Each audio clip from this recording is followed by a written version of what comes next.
Treasure hunting weekend, mga katiyats. Meron tayong puntahan ngayon na isang century old mango tree.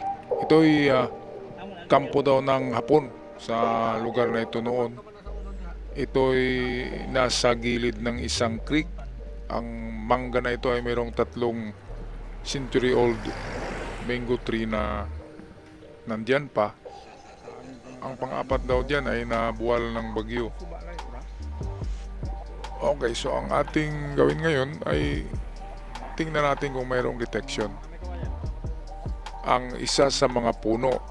Kahapon ay meron tayong episode ng dalawang mangga na century na parehong may laman under. Ngayon tingnan natin kung applicable. Puntahan namin yung kalagitnaan ng bawat mangga kung meron bang dalawang detection para malaman talaga natin kung lahat ba ng mangga ay may laman o isa lang. Okay, so itong una na mangga ay hindi ito century old. Tumigil lang kami dito para i-testing sa pendulum kung saan banda hahatak kasi meron ding old mango sa century old mango doon sa unahan. At dito sa unahan, tong dito ay merong dalawa. So yung pangatlo na old century ay malayo. Ang dalawa ay magkatabi. So pwedeng nasa kalagitnaan ng dalawang mangga na yan o pwedeng tig-isa sila ng laman. Kaya lang walang bato eh. Wala siyang bato. Kung meron lang malaking bato dyan na may marka, ay katulad talaga siya sa vlog natin kahapon, yung lecture 101 ng mango tree with big boulder marker. So dito talagang dalawang mangga lang siya, century old, walang bato na malaki o kahit maliit, walang bato dyan. Ayan, so first assumption natin ay in between sa dalawang mangga ay merong laman. Kaya malaman natin yan ngayon. Kasama ko si Pendulum Man.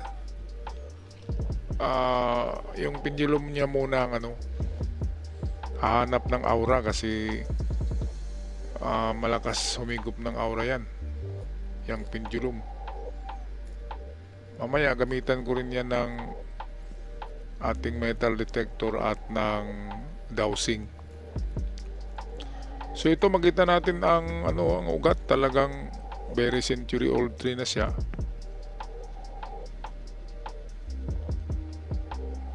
Ayan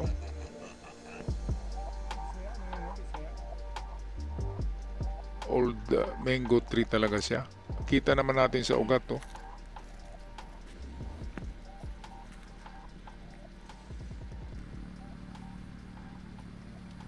Ayun si pendulum sa malayo. Tinatarget din kung alin sa dalawang mangga kasi dalawang mangga eh. Kung alin ang ituturo ng pendulum, doon kami mag-concentrate.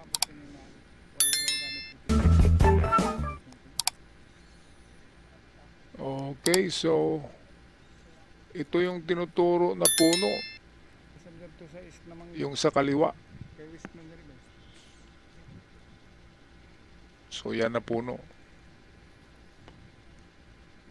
Ito, lalapitan ni pendulum kung saan iikot. Saan banda iikot.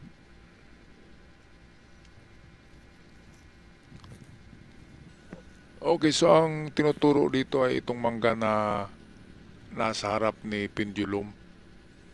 Yan yung tinuro doon sa malayo. So lalapitan natin para malaman natin kung iikot ba dyan.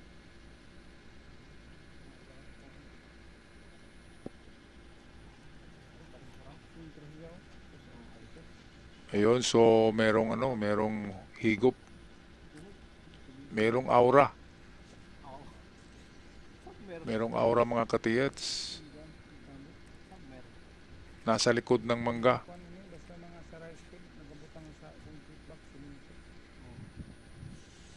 Ito lang kapag ganitong mga nasa open, ito naman ay talagang lupa ito ng itong kasama namin dito na katiats natin, sa kanila ito na lupa. So walang problema kung magukay dyan.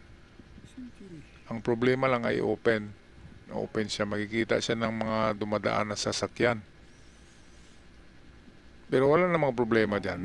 Pwede namang mag-alibay ka na gagawa ka ng fish pond, di ba? O gagawa ka ng bahay dyan na maliit.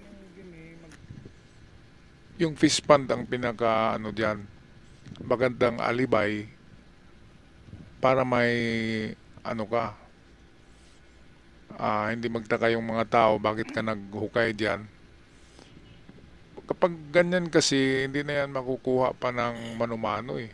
Kapag mga ganito, backhoe talaga ito mga katiyats. Kapag ganito na century old mango, siyempre baka inupuan ng mga ugat ng mangga. Siyempre mahirap yun kapag manumano lang. Kaya kailangan talaga ng backhoe, heavy equipment. Malawak, malaking hukay, malawak, malaking circumference. Ayun o, umikot na. So, ibig sabihin, merong ano dyan. Merong something na under sa mangga. Kung nakita nyo yung vlog ko kahapon, malalim-lalim yun na under the mango, di ba?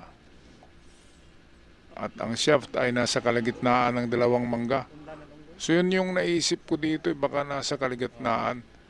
Pero itong kagamitan hindi nag-detect sa gitna eh. Ito sa gitna ng dalawa.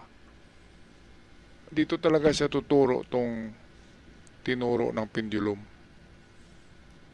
Kaya ito, i-try ko sa dowsing kung alin sa dalawa, saan ba ang dowsing diyan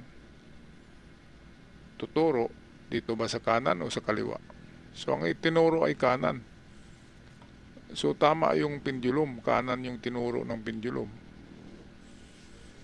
Ito, mag-reverse ako para sakaling ano lang, mishandle lang yung dowsing para matiyak kayo, no? Diyan pa rin nagturo. So, diretsuhin natin kung mag-ikis.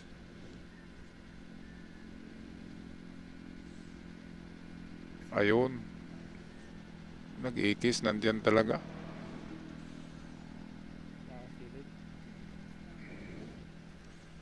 Katulad din siya sa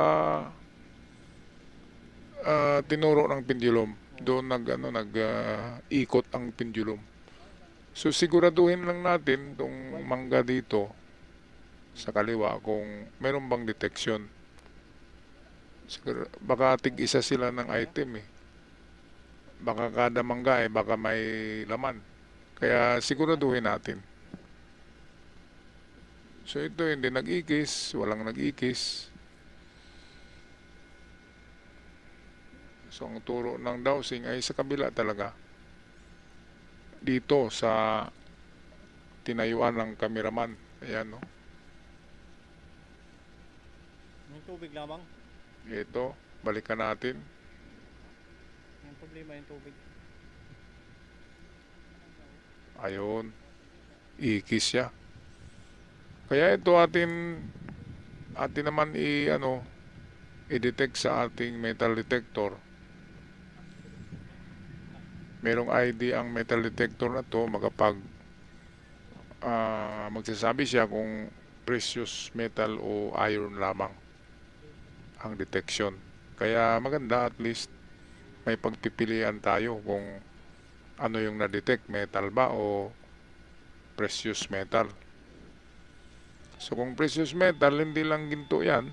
Pwedeng silver, pwedeng bronze, kasama na nga diyan ng aluminum eh. Ang aluminum ay marami rin sa kapaligiran. Dahil example yung beer in can ay aluminum yung nilalagyan yan. Kaya ang aluminum ay magrehistro yan sa dito sa metal detector as precious. Pero at least kapag precious ang detection, medyo malaki-laki na rin ang tsansa na baka ginto. Kaysa metal lang talaga lahat. Yun ang mahirap, yung mga ibang mga lumang detector, wala siyang ID button, ID identification kung precious o hindi.